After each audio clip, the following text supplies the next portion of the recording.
Welcome to the Commentary Magazine Daily Podcast. Today is Wednesday, August 28th, 2024. I'm John Podhoretz, the editor of Commentary Magazine. With me, as always, executive editor Abe Greenwald. Hi, Abe. Hi, John. Senior editor Seth Mandel. Hi, Seth. Hi, John. Washington commentary columnist Matthew Continetti. Hi, Matt. Hi, John. And joining us today, Matt's colleague at the American Enterprise Institute and Commentary's unofficial legal correspondent, Adam White. Hi, Adam. Hi, John. Adam, you have a major piece in our August issue on the Supreme Court versus the administrative state, and I want to talk about that. Want to talk to you about the superseding indictment in the Trump versus United States case that was announced yesterday, and some other hijinks. Before we get to that, we finally have the interview. The interview is happening. The interview, the one interview, only one interview. Apparently, if you can run for president, you can only have one interview, then you'll do the interview, and then there may not be another interview, ever, including through the 8 years of your presidency. And that is Kamala Harris has agreed to be interviewed tomorrow night, Thursday night, from 8 p.m. to 9 p.m. It could be 2 a.m. to 3 a.m. Probably that would be her preference, but 8 p.m. to 9 p.m. on CNN with Dana Bash. But not only with Dana Bash, Matt Continetti. No. Also with her handler, Coach Walz. Coach Walz. Coach Walz will be sitting next to her, like providing her signals, giving her a game plan, telling her, to do a reverse, maybe a flea flicker. What on earth is going on here? That's easy. Harris wants to have a softball relational interview that talks about how she and Governor Walz got along and what they want to do for America. And do you know that they have a shared love of Doritos? And, they really bonded over a meal that Kamala whipped up in the Naval Observatory the other day. That's what Harris wants. The question is that the interview Dana Bash is prepping? And I think a lot is now riding on Dana Bash to ask substantive questions of Kamala Harris. Mainly, in my view, questions that would deal with where she stands on key policies. And has she actually changed her mind on these policies, such as Medicare for All, the Green New Deal, decriminalizing illegal immigration, gun confiscation, banning fracking? If she's really changed her views on these issues since 2019, when she ran for president last time, why? And I hope Dana Bash asks those questions. I know Kamala Harris doesn't want to answer them. The interesting question in these cases is always why Dana Bash was selected, because obviously there are 200 people in Washington who would have been thrilled beyond measure to give this interview. And she, in fact, chose the least watched cable network, number one, and number two, could have had prime time on network at the snap of a finger. Lester Holt, George Stephanopoulos, David Muir, John Dickerson of CBS, Norah O'Donnell of CBS, at her whim, in prime time. She chose the least watched cable network. So it's not that you can't hide an interview like this. There's no way to do that. But, to the extent that you could, she seems to be attempting to do that and to dilute her own presence with the presence of someone else. Now, Abe, does it matter, you as a critic of performance and a longtime pop culture viewer and all that, does it matter that she has a backstop there? Will the public look at this and say, why isn't it just her? What do I need him for? She could interview him at 9 o'clock or at 10 o'clock. Why do I need Tim Walz there? And I'm not sure that I know the answer to that, except I do know that most people will only see clips. and the clips will presumably mostly be of her talking to Dana Bash, so maybe it doesn't matter that much. I really do think this is a mark of weakness and not of strength, and that it's visibly a mark of weakness and not of strength. And she isn't so far ahead that she can show weakness like this, in her first public appearance. It is definitely a mark of weakness, not of strength. What I'm not at all convinced is that people outside our precinct see it as a mark of weakness and not of strength. I'm certain the campaign thinks that what the American public wants more of is team joy. We're going to keep pushing team joy. The American people have a fever, and there's one prescription: more joy. And they want to keep the biographical aspect of this alive, the excitement over the new team, the emphasis on how this isn't Biden, and steer clear of policy and of policy change and explaining policy changes. I think you can forget it. I mean, I could be wrong. I mean, maybe Dana Bash could do something remarkable here and like be a journalist. Be a journalist. She absolutely could. I think she might. Look, she did a pretty good job at the debate between Trump and Biden. Yeah. And, no, so she's not there's no reason why she can't ask a tough question. She's not Hoda Kotb. I mean, totally she's not Gayle King, right? Yeah. Kamala's friend from CBS, who would have definitely done a softy interview. But to John's point, to secure the interview with her when there were more obvious takers up the totem pole, maybe there's an understanding there. Or there's so there is some background, which is Bash has interviewed Harris several times before. And I think with Harris, this is just, gasbaggery on my part, but that's what I specialize in. I think with Harris, personal comfort matters a lot. Is she comfortable with another individual? And I think the history that she has with Bash kind of elevated Bash to the top, alongside John's very good point that this is not going to be hugely watched when it airs on CNN at 9 p.m. Thursday evening. Some of the clips might go viral. They might go viral for all the wrong reasons. We just don't know. I think a big element will be how will the interview be framed? If Bash asks a question, will we often see Harris alongside Walz, or will we have close-ups of just Harris? If it's Harris alongside Walz, whatever Harris says, Walz will, dramatically nod his head and do finger snaps, like it's a Occupy Wall Street rally or a Tentifada sit-in, So I think she likes that aspect as well, that she will have kind of, again, and I've compared him to Ed McMahon in the past, she'll have Ed McMahon there to say, yes, Kamala, you're absolutely right. Can I tell a quick story from 45 years ago?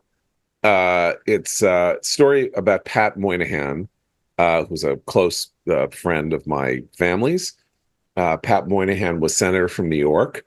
And Jimmy Carter, in this famous period, actually, again, in August, so it was literally 45 years ago this month, retreated to Camp David for 10 days to consider the condition, the spiritual, moral condition of the American people before he was going to deliver maybe the most notorious presidential address in history that has come to be known as the Malaise speech, even though he never used the word Malaise. Anyway, Pat came back from Camp David. He was over at our house and he told this story. And the story was that he went to Camp David, as did many senators, and sat with Carter for 45 minutes. And sitting in the room with Carter was Rosalind Carter, his wife. And Pat told Carter what he thought Carter needed to say and needed to do. And Carter sat there quite silently, and Rosalind was holding his hand, and Carter would sort of look away, and then Rosalind would gently say, well, Pat just said, you need to address problems in the family. And then Carter would say, yeah, we need to address problems in the family, something like that. And I mean, he never wrote about this or anything, but Pat came back and said, I think Carter had a nervous breakdown, or he's like on the verge of a nervous breakdown, which might kind of have been true in some, I mean, not like a nervous where he had to be hospitalized and given ECT and stuff like that, but that he had genuinely fallen into an existential funk and did not know what to do, right? So this pops into my head, not because I think that Harris is going to go off and that Walz is there to steer her back by holding her hand or doing snaps or finger snaps, but the security blanket idea of the candidate for president of the United States needing a sycophant sitting next to her to keep her on track in the interview is a little disturbing. You might say it's, put it mildly, weird.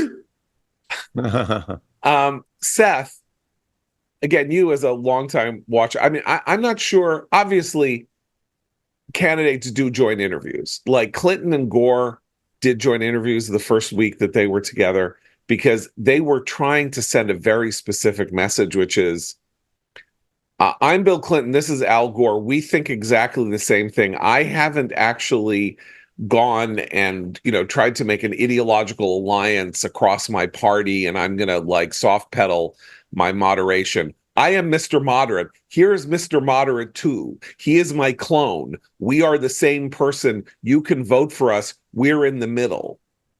So right, and also there's an energy aspect to it, right? Like had he picked Sam Nunn, they probably wouldn't have done the same strategy of, two youngish, energetic guys trying to show you that they had spirit, like we used to say in NCSY. We've got Ruach. Yes, we do. We've got Ruach. How about you? There was like that sort of cheerleader spirit. But I think the difference is Adam White, just so you understand, Ruach means like spirit, like school spirit, except it's like internal spirit. I'm just, we do have a serious Gentile here on the panel, and I do think, Seth, we need to bring in our friends from the minority. We see you, the minority Christian community to understand, what we majoritarians have to say about this. Yes. Yeah, it's why we gave. I'm not even going to go into what NCSY is, but anyway, it's why we gave Adam a speaking slot at this convention. That's right. Thank you very much. Everybody's represented. We need to, yes. Okay. So, so the difference is that in most cases of these candidates, they have some sort of independent. They come from an independent place. Clinton, you either you're a governor, and so you have your own sort of political world, or you're a senator and you have that. These guys, when they come together for a ticket, it's kind of like, here's why this ticket will mesh. Right, I'm the top of the ticket. Here's why this guy's here to balance it out, things like that. Right. It's very rare that you have someone running for president who is in the position she's in, mostly because she's attached to others. That's the difference. She's not independent power base Kamala Harris. She is vice president. Does anybody know where Kamala Harris is or what she's up to? And now she's the top of the ticket and hasn't done any of these interviews yet. And so it's much stranger to bring along the chaperone when Kamala herself needs to sort of be introduced in a big way. She needs the full interview hour, 45 minutes, whatever it is. What is Walz that is different from Kamala, right? It's not that he's a governor from Minnesota. It's not that he's a more progressive, or he's a progressive governor from Minnesota. It's not any of that. It's that he's a white guy. And I think she wants to sit there with a white guy because the Democratic problem in the election is white guys. But I don't think having a white guy sitting there for an hour is going to incline white guys in America to go, hey, she's sitting next to a white guy. That's great. For all we know, I mean, for all we know, I may have some problems with her because she's, half black and half Indian. But, she's got this Minnesota white guy. I'm all in. I mean, but I don't know whether that's how they're thinking. Maybe, but normally there's a primary process and you have won a claim from the voters and you have emerged as the voters' champion for your party. And therefore, you would like to introduce this gentleman named Tim Walz, who's going to be with you and give you guys a sense. You've seen me out winning all the primaries, and I've just participated in 20 debates, but you should get to know Tim. This is not that, so it comes off as more chaperone and less, Clinton Gore. But it's not just chaperone. The idea, I think, from the campaign's point of view, is they want to dilute her. A little bit of Kamala goes a very long way, and they need to sort of infuse whatever the proceedings are with other personalities, and he's the closest at hand. Look, remember, he gave a 17-minute speech. She gave a 32-minute speech. They don't want to talk. That's not also neither of those things was normal either. They don't want to talk. They don't want to talk specifics. That's why they don't want to do interviews. They don't want to talk. So maybe the idea is if you split the time, she can blather about nothing, and then he can blather about nothing. And it's like they're sitting at Tom's Diner in Seinfeld having a conversation about oatmeal. Show's over. As long as Dana Bash doesn't make them uncomfortable. And I will say for the record, I assume that whatever understanding there could be in which it's go easy on her has to be so implicit. I mean, it's still the case that this is CNN. Dana Bash is a longtime pro. She's not going to say, don't worry, I'm not going to ask about Gaza. I'm not going to ask about the confusion about your price gouging plan. I'm not going to ask you about whether the Fed should cut rates. I'm going to ask you, about your brisket recipe. So I don't think any such quid pro quo could possibly have been articulated. That would be too discomforting. It would be much more likely, that the selection of Gayle King or Drew Barrymore.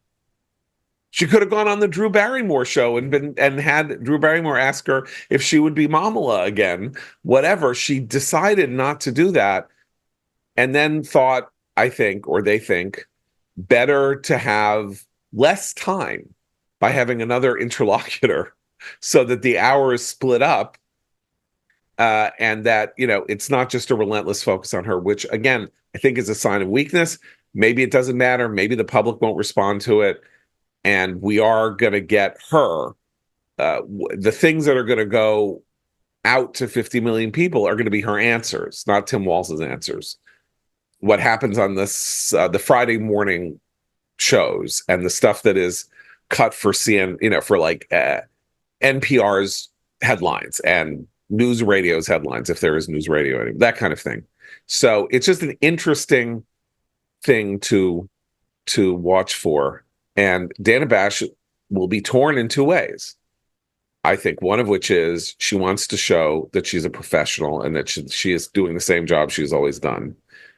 And the other is she will not want to get roasted on an open spit for doing things that will be seen as helping Donald Trump by putting Kamala Harris on the spot, because maybe that's fine even in her guild. But because everybody now is responded to on social media, she could be turned into a villain. She could be made into a monster. You could have this entire weird Washington and academic intelligentsia led by people like ordinarily sane, or people I used to think were rational or thoughtful people like Michael McFaul, the Russian and Soviet scholar, who was like, she should never answer a question. We all know what she thinks. Don't answer any questions. It's like, really? I thought you were like an academic who believed that people should express their own opinions. This is now a conventional opinion in the American elites. And she, not only among the crazy, hysterical Keith Olbermann voters. And so she's in a tough spot, I think, because if she does her job, she's going to get wailed for it. And if she doesn't do her job, she will have to deal with her own conscience. Can I just make one brief political point before we invite our esteemed guest Yes. to join the conversation, and that is we're almost 1 week from Kamala Harris's acceptance speech and the close of the Democratic convention. And what we see from the surveys conducted since is that she has almost no convention bounce. She received her bounce by getting the nomination, by wrapping up the nomination, and the kind of mass psychic relief that the Democrats expressed, which they call joy, when they realized they don't have to go into November with Joe Biden as the nominee. But if you look at the Real Clear Politics average right now, nationally, Harris is up by about 2 points, 1.7%. The Yahoo News poll out today has Harris up by 1 point. Today's Morning Consult poll has Harris up by 4, but that's still a jump ball.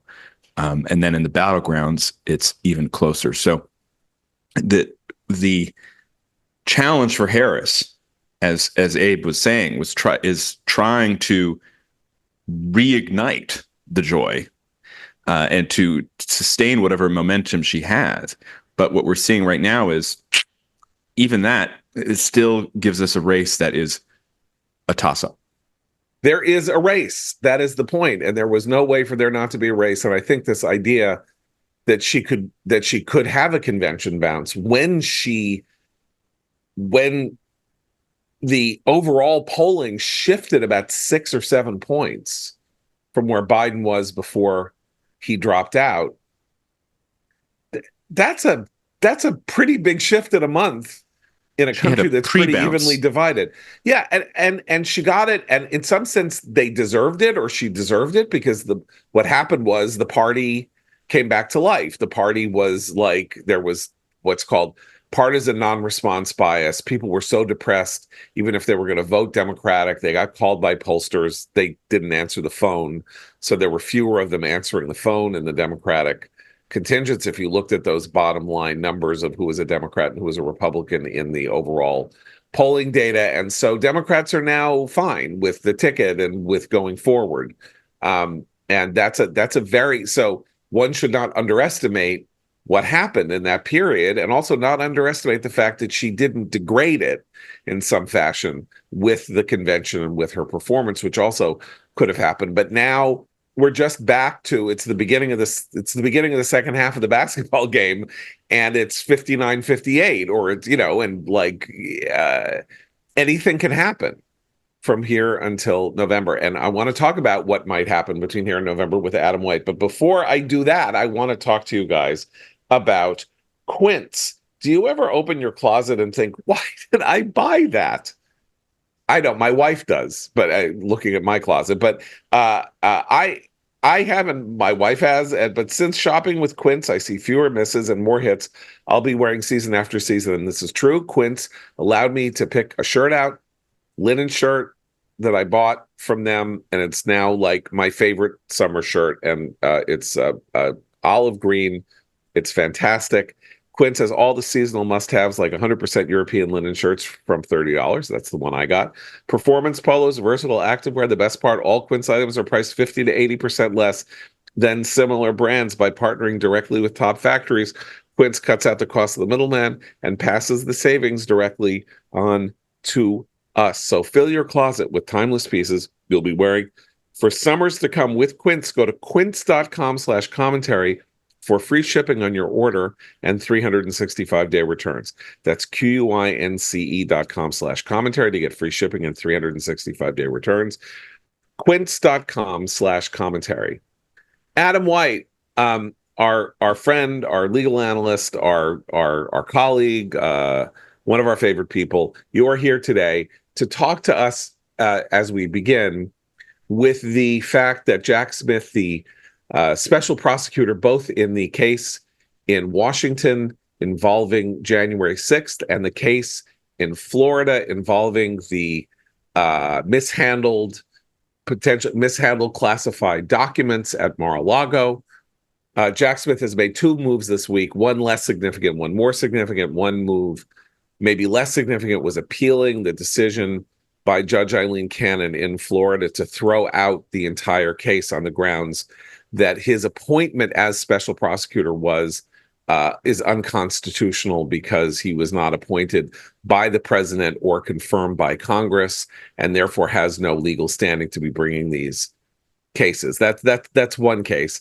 And then the other more important case yesterday was that days before the supposed Justice Department guidelines that say you cannot make a legal move at the Justice Department within 60 days of election day because you will affect the outcome of the elections. So a week before we hit the 60-day mark, Jack Smith has rewritten and gotten a new grand jury to re-indict Donald Trump on a revised argument about his responsibility for January 6th that is intended to address the findings in Trump versus United States, the Supreme Court decision that was handed down on the last or the second last day of the term that said interesting things that are a little complicated. So first, Adam, what did Jack Smith do to address the Supreme Court's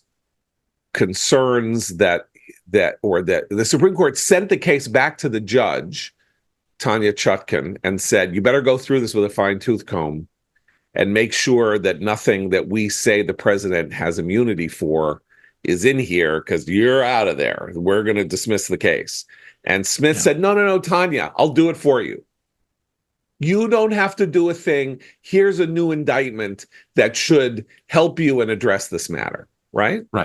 Right. So what did Jack Smith do? Well, he wore out the delete key. He cut out a lot in the original indictment, but he also added a few new things, a few new characterizations to really try to map the new indictment and the case overall onto the framework that the Roberts Court set forth. Can I just remind reader or listeners what the Roberts Court did here?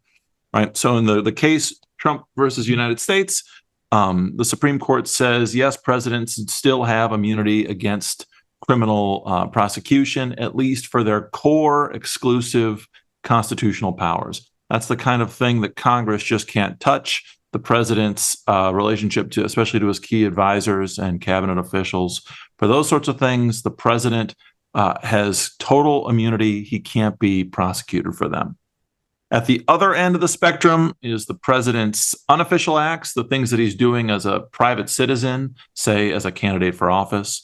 Those sorts of things the president doesn't have any immunity for. He can be prosecuted. And then in the middle is that twilight category where it's the president's official acts, but they're not his core constitutional duties. Maybe Congress can regulate those things with the criminal laws, maybe not. It really depends on the extent to which bringing a prosecution against those sorts of things would impair the president's relationships with those officers, make it harder for the president to carry out his duties. The Roberts Court said that's in the middle. That's going to be very fact dependent. We'll save those things for another day. And we can get back to that later if you want to, John. But the way I see the Jack Smith, the new indictment, he is trying to bring the whole case into the unofficial acts category. Because in addition to deleting out... So before you go on, one of the delete keys, the key delete sentence is that in the opening, whatever you call it, the preamble said, Donald Trump is the 45th president of the United States and was a candidate for president in 2020. Mm-hmm. And now he has deleted a reference to Donald Trump being the president of the United States from the superseding indictment, as I understand it. That's right. Paragraph 1 of the original indictment. And let me just offer an editorial commentary here. I wish some enterprising journalist would just put out a red line, just a red line of these indictments. I had to sit here holding up the new the new PDF against a plain text printout of the original indictment, the third indictment from Westlaw, and I'm losing my mind here. But anyway, the original paragraph of the previous indictment says the defendant, Donald J. Trump, was the 45th president of the United States and a candidate for re-election in 2020. The defendant lost the 2020 presidential election. Now the new indictment says just this. The defendant, Donald J. Trump, was a candidate for president of the United States in 2020. He lost the 2020 presidential election. So they delete out the reference to him being the president. They also delete out the word re-election. He's just this guy run for president. Lots of people do. RFK Jr. did that once. He's just running for election. But there are other things in there too, John, where, as I said, the new indictment really tries to bring this not even to that middle twilight category of official presidential acts that you might still be able to sue him over, prosecute him over. This really becomes the Donald J. Trump private citizen indictment. Let me give you a couple of examples. I think this is a new line in the new indictment. It's at paragraph 15. For those who are following along, and I know as soon as I read this, one of your listeners is going to figure out that this appeared elsewhere in the original indictment, and I just didn't find it. But I believe this is new.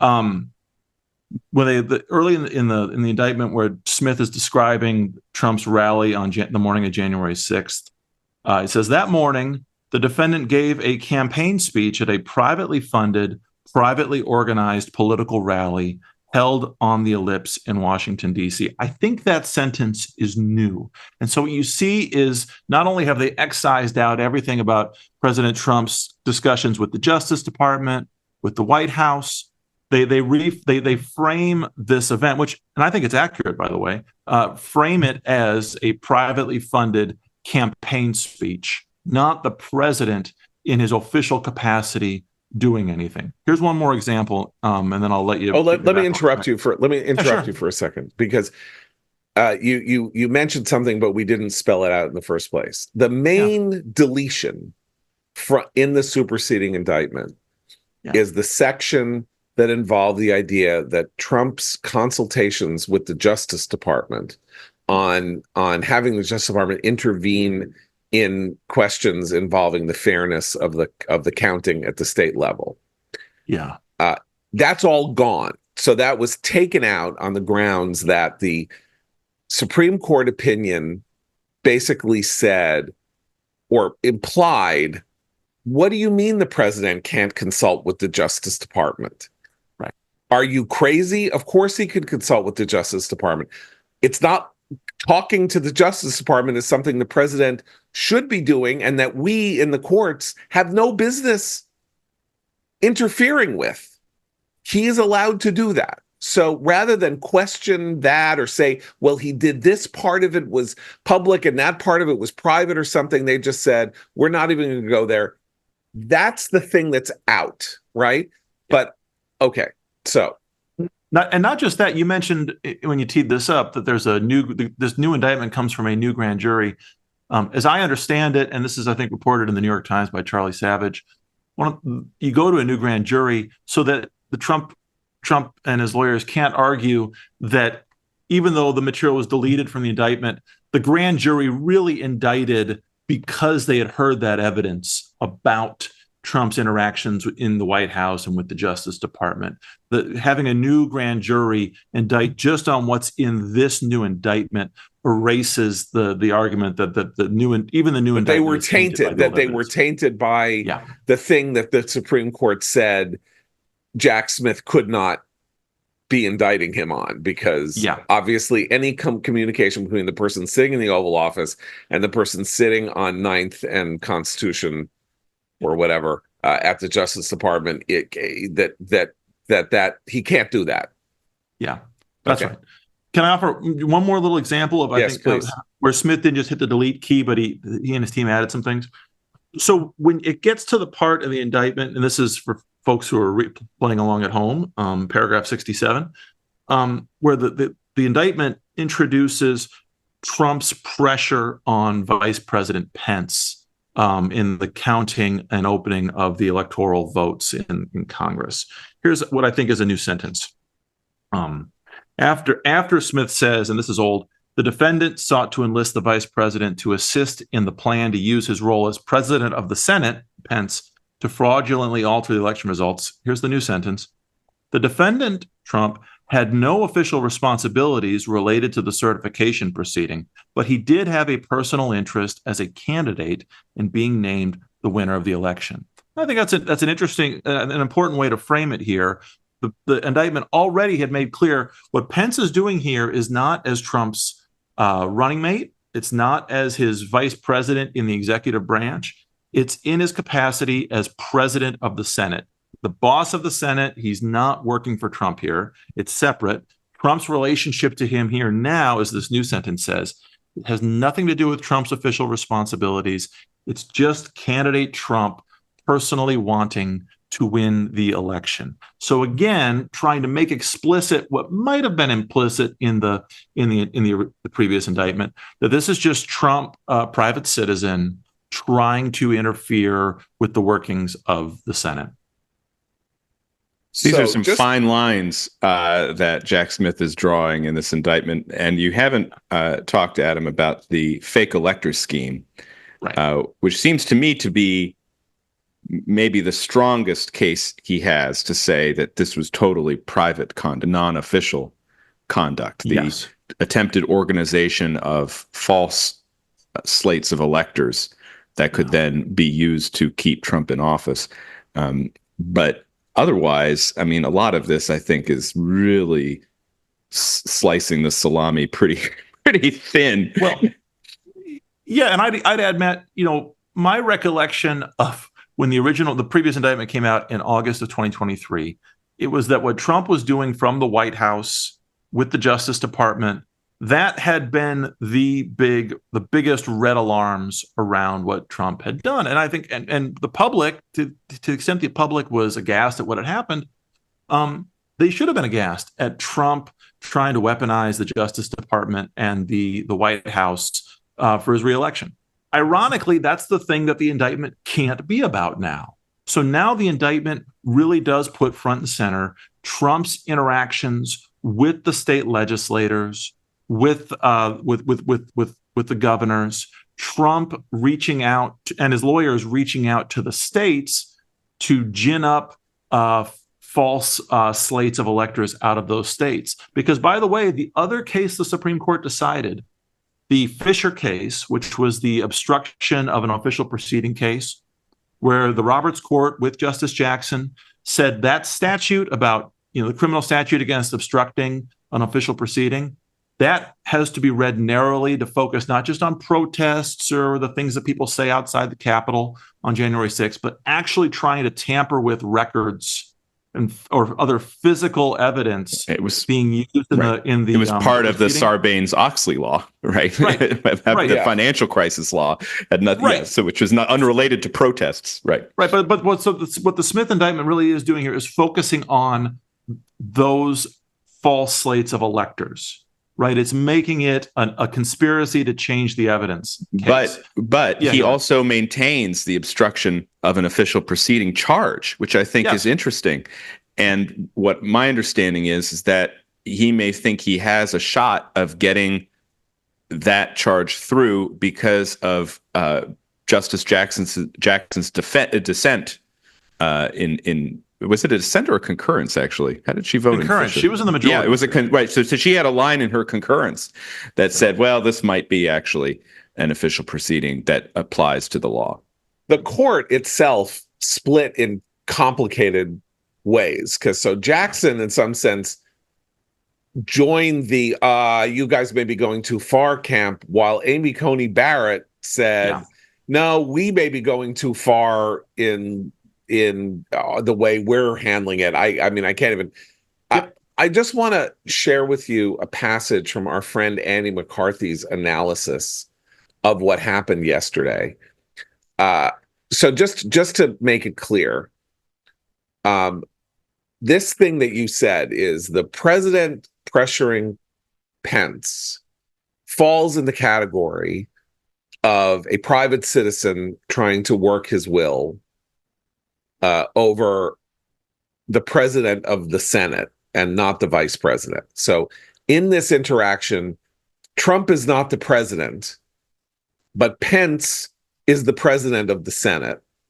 And therefore, Trump has no legitimate reason to have contact with Pence on this matter. That's insane because just logically, Pence is only president of the Senate because he is the vice president of the United States. And you are now having a court or a jury or whatever say the conversations between the president and the vice president of the United States can be interfered. We can judge whether or not this sentence spoken by Trump to Pence falls under his official duties as president, but that sentence that he spoke does not. Isn't the takeaway here that Jack Smith is not going away, right? He gets a superseding indictment in the January 6th case, while a day earlier filing an appeal against Judge Cannon in the classified documents case. Remember, earlier this summer, she threw out the classified documents case because of this argument that Jack Smith was not constitutionally appointed to his role as special counsel. So he's appealing that case. He's got a new indictment now in the January 6th case. He's not going anywhere. Unless Trump wins. Right. Unless and Trump fires Jack Smith. That will be the end of it. So I think this is just politically here, not legally.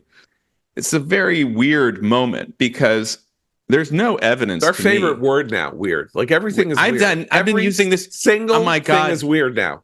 It's the Tim Walsh mind virus. Yeah. He's affecting my speech. Pretty soon I'm going to be holding my hands over my heart all the time, John, when you say that I'm right about something. So there's no evidence that the lawsuits, the indictments, even the conviction in New York has hurt Donald Trump. As we were just saying, it's a toss-up race. He won the Republican nomination by steamrolling the competition. So there's no real evidence that this has hurt Trump. But there is some evidence, I think a lot of evidence, that if Trump loses the election, he's going to go to prison. I mean, it's just, he's either going to be going to jail for New York, or he's going to be going to jail for this in January 6th. Okay, so let's talk. So New York, we have to put to one side because that's an entirely different proceeding. Adam, this case, the way it's structured, he's done the superseding indictment. Let's presume that Chutkan looks at this for superseding indictment and says, yeah, let's go ahead. She could look at it and say, I'm sorry, it does not pass muster under the Supreme Court's Trump versus United States ruling. It's fatally compromised. I'm dismissing the case. That could happen. It could. It may not. I mean, it seems politically unlikely to. I did want to read this section from McCarthy because I think he's so measured when he talks about these things, and I think it's very helpful. My sense, Andy writes, at first blush, is that the Supreme Court would see Smith's superseder as insufficiently attentive to its ruling. The prosecutor's patent conceit is that Trump's presidential acts as charged, in particular his communications with Pence and with state legislators and officials, are at best only arguably official. Ergo, Smith's reasoning goes, any presumption of immunity can be overcome by evidence that these acts principally serve Trump's interests as a candidate and not his duties as president. To the contrary, Andy concludes, the court majority, sans Barrett, which is what I mentioned before, approached the matter from the opposite direction. Roberts, in his opinion, made clear that the court's default position was that official acts of the presidency are immune. Core executive acts are absolutely immune. With respect to other official acts, the majority explained that at this preliminary stage of the proceedings, it didn't, in the Trump versus United States case, it did not need to go any further than holding that such acts are presumptively immune. Nevertheless, the majority elaborated that at a later, more developed stage of the proceedings, it might find that those acts are absolutely immune too, which means Chutkan lets the case go forward. And it takes a year for it to come to trial for whatever reason, because now the whole thing begins where the stopwatch has been restarted because it's a new indictment. So that means new discovery, new this, new that, new everything. They can slow the proceedings down. He's found guilty. He appeals to the Supreme Court, and the Supreme Court throws it out. According to Andy, it is the likelier thing, based on his understanding of the text of Trump versus the United States, is that the court would dismiss this case. So Smith has ginned up this superseding indictment that doesn't really address the core problem created by the Supreme Court's finding in Trump versus United States. And by the time this goes through the snake, like the elephant through the snake in The Little Prince, Trump is going to be, the case is going to be thrown out anyway. How do you feel about this analysis of Andy McCarthy's? Okay, so I am loath to disagree with Andy on this. First of all, because I haven't read that piece. Second of all, he's smarter than me, and third of all, he was an actual prosecutor. So I don't want to tread lightly here. But here's getting back, maybe focusing on the vice president point. Here's why I don't think it's so black and white. First of all, in Trump v. United States, the line where, because the majority opinion actually gets into this on the relationship between the president and the vice president, when they tee it up in that middle section on presumptive immunity, right? The presumption of immunity. The way the court says it, I'm scrolling here to the PDF. It says, whenever the vice president and the president discuss their official, here it is, whenever the president and vice president discuss their official responsibilities, they engage in official conduct. So the first thing that Jack Smith is trying to do here in the indictment is he's trying to tee up the argument that, well, yeah, that's true, but here President Trump wasn't actually discussing his official responsibilities. He might have been talking about Pence's official responsibilities, but not Trump's. And I don't think it's crazy or weird to really split hairs over whether Pence at a given moment in time is acting in his capacity as vice president or candidate or president of the Senate. I think that the vice presidency has always been a weird office. I actually wrote about this in the aftermath of the Palin and Biden debates a long time ago, where they actually had a digression over the constitutional nature of the vice presidency. I don't think it's wrong to split hairs. But anyway, the point is, Smith, first of all, is trying to say, actually, that category doesn't even apply here because Trump was not discussing his official responsibilities. But the fallback position is, even if Trump was, even if this is really a case about the presumption of immunity, you get to the end of the court's analysis where the court says, it's ultimately the government's burden. This is in the Trump opinion. The government here meaning Smith. It's ultimately the indictment, right? That's right. The prosecution. It's ultimately the government's, the prosecution's burden to rebut the presumption of immunity. We therefore remand to the district court to assess in the first instance, with appropriate input from the parties, whether a prosecution involving Trump's alleged attempts to influence the vice president's oversight, blah, blah, blah, would pose any dangers of intrusion into the operations of the executive branch. So the fallback position for Smith is, okay, let's have that conversation now. And I'm presenting arguments. Next, I'll present evidence, but we're going to play that out. So I actually don't think what Smith is doing here with respect to the vice presidency is at odds with the Roberts Court opinion. Can I say one more word, John, about the Roberts Court opinion? Please. Okay. I thought everybody overread that opinion when it first came out. I thought that it was, and I thought that Trump's critics were being way too over the top in their assessment of how much immunity the court had just given Trump. What's interesting is about 2 weeks ago, Politico had a long story saying, come to think of it, legal experts have really looked at this, and it turns out that the immunity decision wasn't nearly as sweeping or terrible as some people seem to think when it was first decided. I said, yeah, that's exactly right. What Roberts did here, and it's interesting because he's done it before, is in this area where there really wasn't a whole lot of precedent on criminal prosecution of presidents because it hadn't happened before. Roberts sketched out a very broad framework. He said, there's this category over here, categorical immunity. There's this category over here, no immunity. And there's this vast middle that's going to be extremely fact dependent.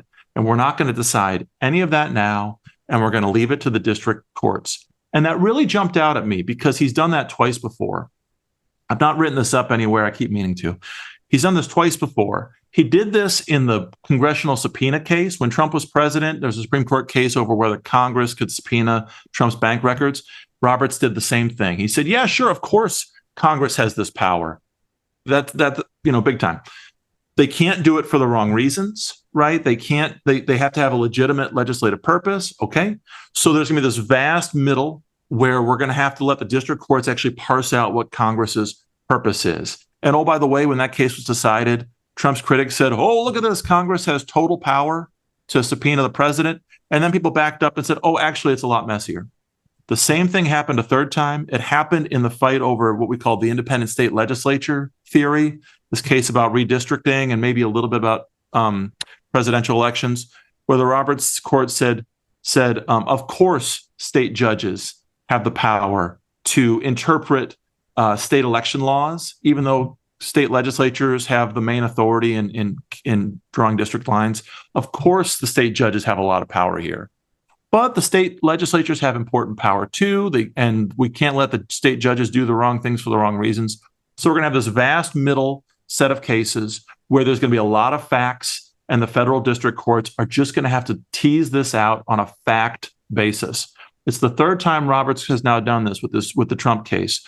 There's going to be a big category over here, a big category over there, all or nothing on both sides.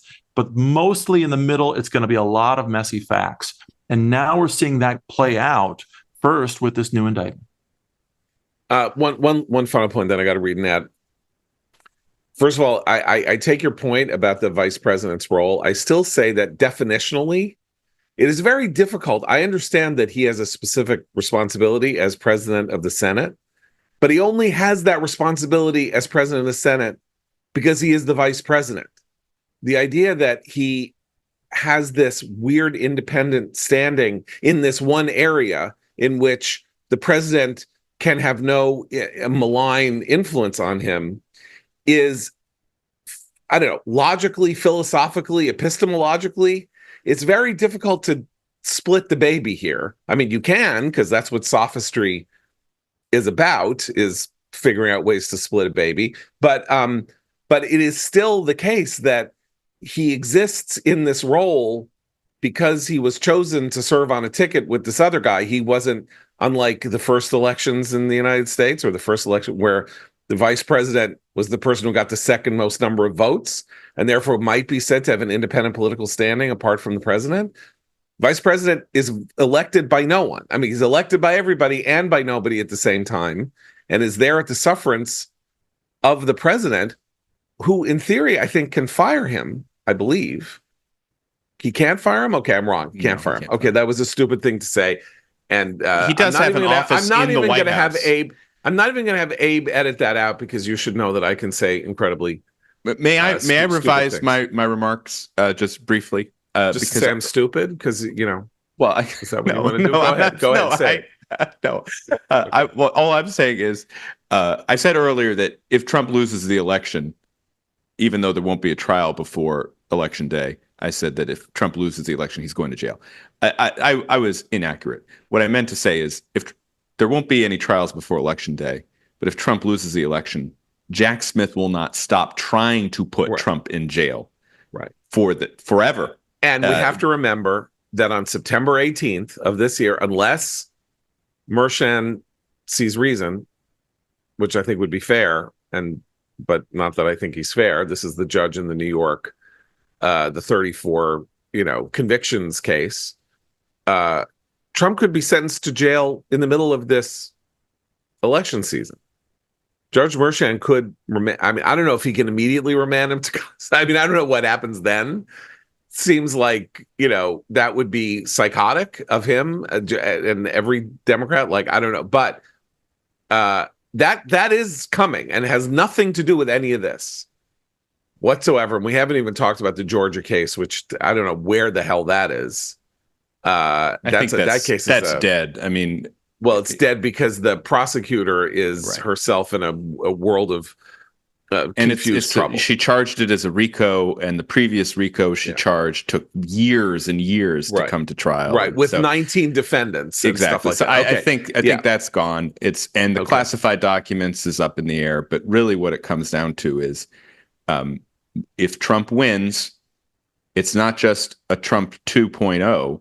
It is Trump is free from legal jeopardy, and/or his sentencing at the state level will probably be remanded until he leaves office. So we will have the great image of Trump leaving office on January 20th, 2029, getting onto Marine One, and the helicopter then flying him to Rikers Island to serve out his 3-month term for the ridiculous business fraud case in New York. Right, to get a little more serious, or not serious, because that is a funny image. But the key to understanding the immunity rule here is a sentence in Trump versus the United States that Smith does not address, and that nobody is addressing, including Mershon or anything like that, which is the question of what the effect of this has on the presidency altogether. And Roberts explicitly says, we do not want presidents worrying that they are going to go to jail after they leave office for actions they took in office. And if I'm not mistaken, Adam, there was a case decided at the end of the term with a funny name of Jarkizi that connects to this in a weird kind of way. Yeah. Can you, because the idea is like, you can't just say anybody, you can't create the conditions under which everything that a president does or a politician does is conditional and that they could go to jail for it later. Yeah, in the Trump case, like you said, the Roberts Court was worried about presidents being hampered in their energetic execution of the laws, their energetic execution of the offices. And the line also in the Trump decision about the prospect of each successive administration cannibalizing executive power, right? The executive branch cannibalizing itself as each new administration goes back to prosecute its predecessors. That struck me as very much of a piece with the arguments that were happening around Jarkissi, the case about trials within the SEC, the in-house tribunal, and also the Chevron deference case, the Loper Bright case, the problem of constant flip-flops from one administration to the next over the laws. I've been watching Roberts really closely on this for the last 15 years or so.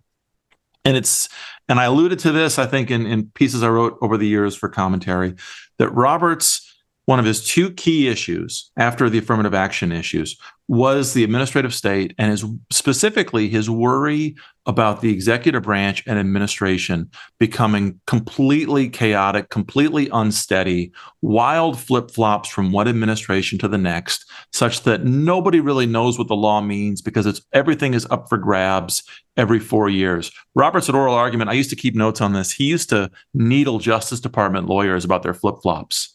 Right. He asked, why did the such and such agency change its policy? And the lawyer would say, well, we studied the statute more, and sometimes wisdom comes late, and we learn more about the world and how it works. And Roberts, who had been in the Justice Department and the White House, said, no, of course, you changed your policy because there was an election. And Roberts has seemed more and more worried about how unsteady administration has become, how hampered the president has become in his own constitutional duties. And I thought that line in the Trump case about presidents being hampered and execution suffering, which for Alexander Hamilton was the great threat to constitutional government, was the lack of an energetic executive for the steady administration of the laws.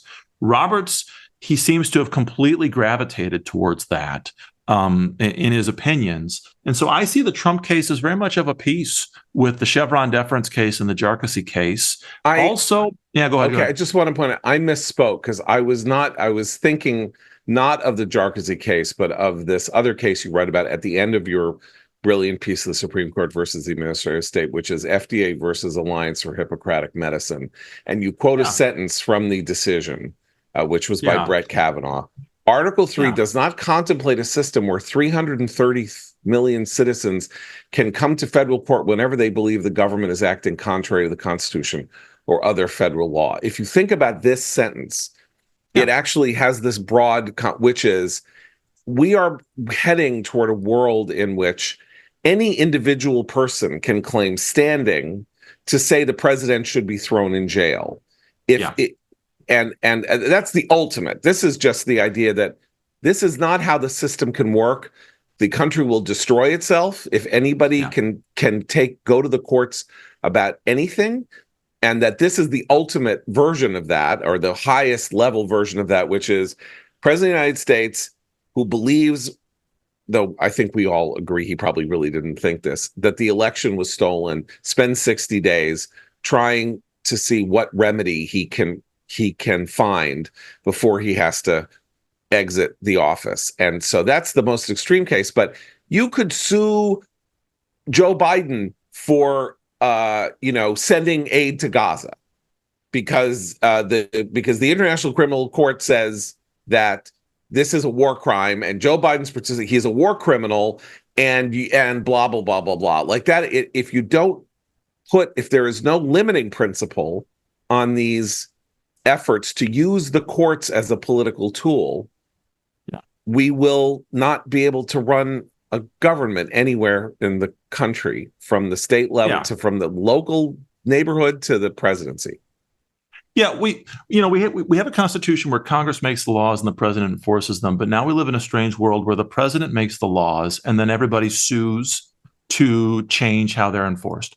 And to your point about that case, the FDA case involving standing to sue the FDA over the abortion pill, it calls to my mind a piece Roberts wrote many, many years ago, I think when he was still in private practice, and I'm going to botch the title. I was furiously Googling for it a second ago, but I think it was Standing in the Separation of Powers. Roberts has always understood that when you have a system where everybody can and does constantly sue the administration over changes in policy, that completely degrades and weakens the president's actual energy to execute the laws. It puts the district courts in charge of actual execution. And so Roberts has, on the one hand, he's often, allowed cases to go forward against the presidents. We saw that during the Trump years, the lawsuits over the DACA repeal and the citizenship question on the census.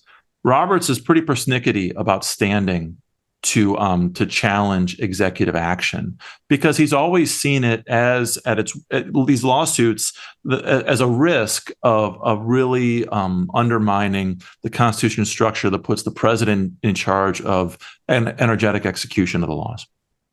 And that, of course, is the ultimate issue here, which you bring up, which Yuval Levin brings up, which everybody who is worried about this brings up, which is that if Congress did its job, 99% of this wouldn't happen. If Congress wrote laws that, for example, federal agencies didn't have to create superstructures to enforce based on very bad or weak language, the regulatory state would be smaller because the laws would be clearer and they would be unambiguous, and you would just simply administer them rather than interpret them,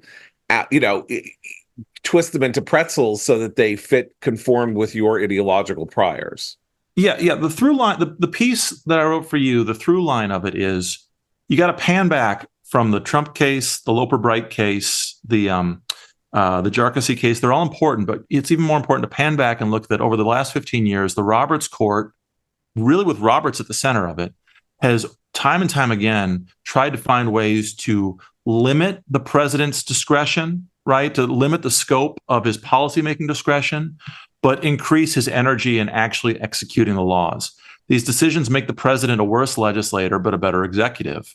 The through line to what I'm saying here is that, and I said before, we got a system where Congress writes the laws, the president executes them, and the courts sit there standing in judgment of what happened. We now live in a world where everybody's moved over one seat. The presidency spends most of its time thinking about what the rules should be and then issuing all these executive orders and regulations, which are the legislation of our time. Then everybody goes to court, and district judges across the country make a bunch of prudential judgments, micromanaging whether these new regulations should go into effect or not, how they should be enforced. The district judges have become basically our new energetic executives. And then what's Congress doing through all of this? Well, you can see where I'm going with this. Congress just sort of now sits back and waits for everything to happen. And then they have oversight hearings where they are arrayed across a bench looking like a bunch of judges, and they ask a lot of questions and they cast a lot of judgments. And they are basically the Supreme Court of public opinion now. Everybody has moved over one seat. They're all each doing the job they weren't created for, and they're doing it the wrong way because they weren't created for it. And the Roberts Court in this decision, these decisions about administrative law and the presidency, like I said, are trying to make the president less effective as a legislator, but more effective as an executive.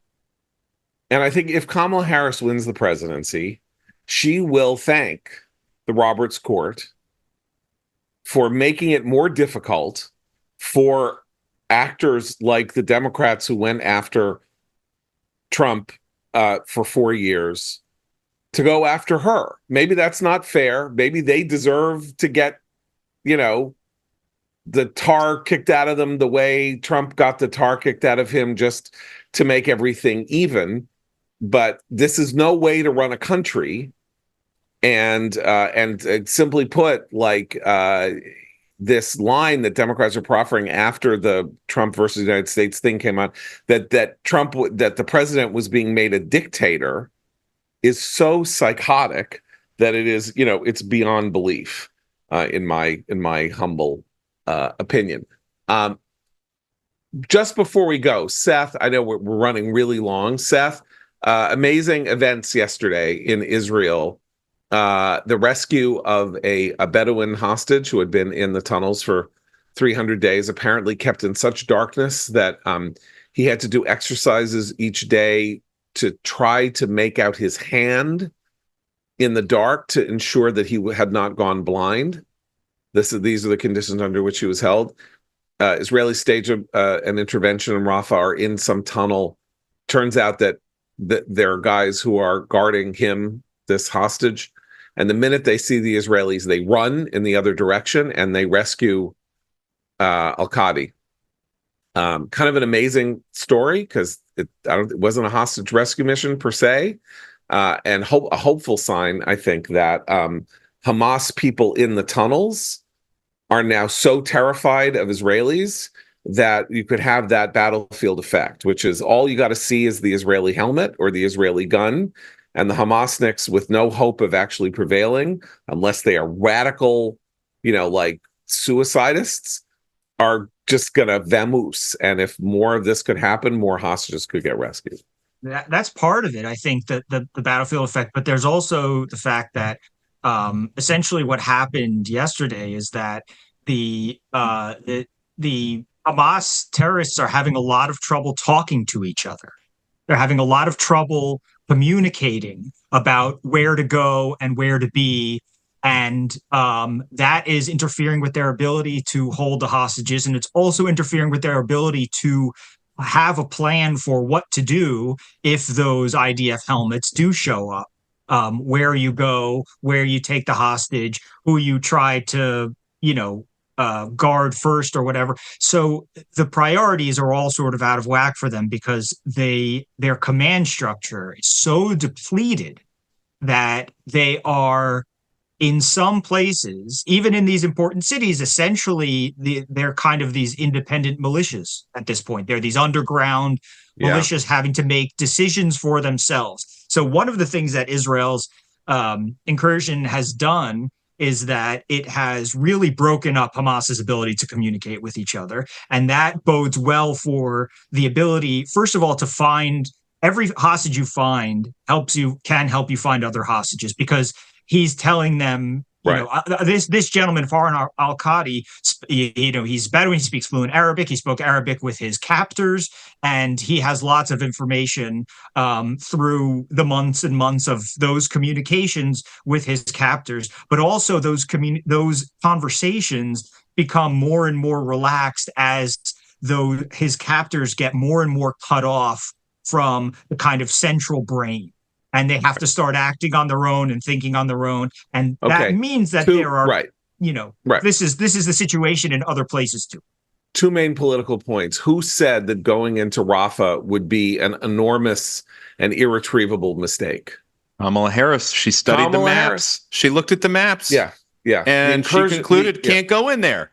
Yeah, the incursion into Rafah has been an unalloyed triumph.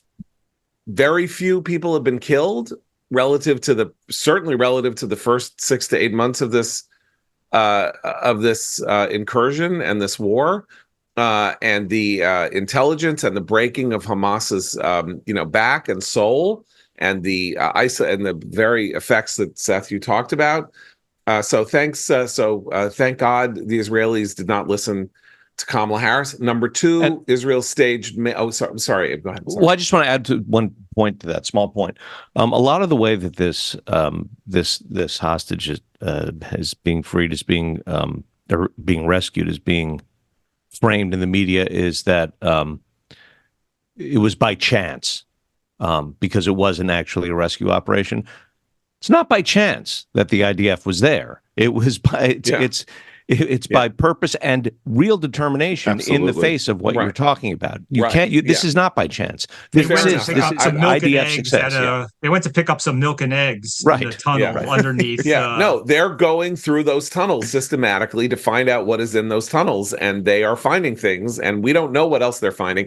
Right. But one last point, which is that there was this major incursion into the West Bank, apparently the largest such sort of conventional military incursion by Israel into West Bank territory last night, rooting out terrorist cells and things like that.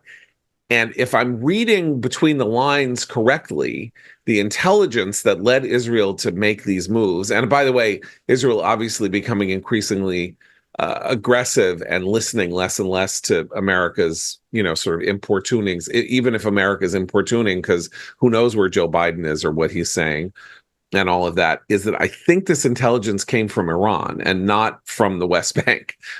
Israel supposedly has the West Bank penetrated, but these were apparently Iranian proxy cells.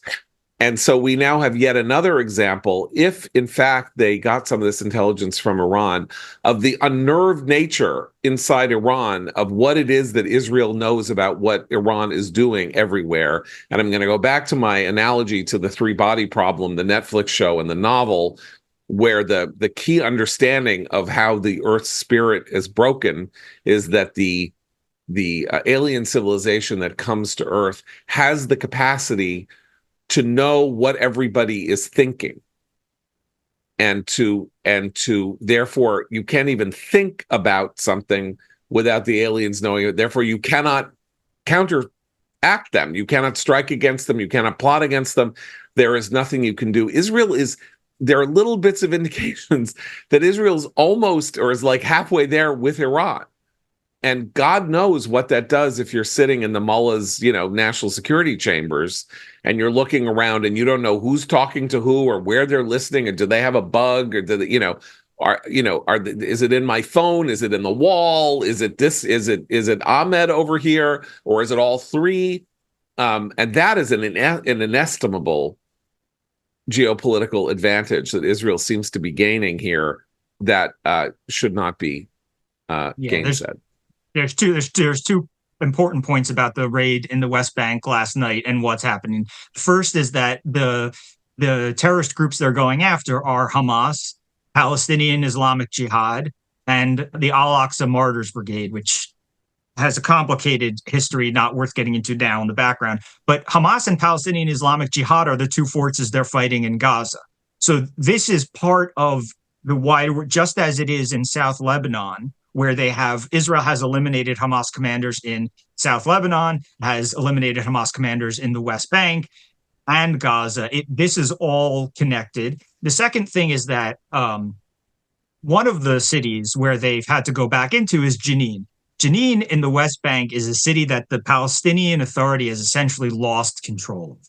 Okay, last year, I believe it was in the spring, maybe early summer of last year, there was a major operation, an anti-terror operation by the IDF in Jenin, and it was and essentially what they had found was they had found these groups are Iranian funded and certainly Iranian armed, even the ones that may or may not, even the ones where the funding is unclear, the weapons are not unclear. They have found occasionally seedlings of tunnels, right? They have found the attempt to try to build tunnel systems underground. And the other thing is that after the operation in Jenin, it became clear why Israel did that. It was basically because Mahmoud Abbas can't. Jenin has almost separated itself as like a separatist Iranian colony in a weird way. After the Israeli operation in Jenin, Mahmoud Abbas went to Jenin to demonstrate that it is part of his kingdom. And he had to be very careful about what streets he went down, where he went. There were tons of protesters. He faced a lot of resistance. And what ended up happening was he was humiliated. Abbas's visit to Jenin that was supposed to renew the idea that Jenin was part of his kingdom was actually showed him to be unwelcome there. So Jenin is not. This is not like Israel going to war with Abbas and Fatah and the Palestinians. And it's a reminder that the West Bank is not a good model for post-war Gaza. I mean, why would you want to put Gaza in the hands of the Palestinian Authority, which clearly does not have a monopoly of violence and security over its own territory, or looks the other way as Iran and Hamas build power in that region? And unfortunately, and just to close out here, unfortunately, it makes the point again that what we're seeing here is that everything that has gone on since October 2nd, and indeed over the last 5-7 years, something like that, this is a war between Israel and Iran. And it's all being fought on the periphery of Iran. And there are obviously enormous consequences and fears and worries about some direct martial conflict between Israel and Iran. But it seems almost inevitable at some point in the course of this century that they're going to have a direct tussle, because Israel can't just constantly fight against Iranian satrapies and clients and this and that without doing what it could to cut off the head of the beast or to blow up the Death Star, because it'll just keep coming and keep coming and keep coming. Anyway, Adam White, thank you so much for your incredibly clear and revelatory observations, and you're one of our favorite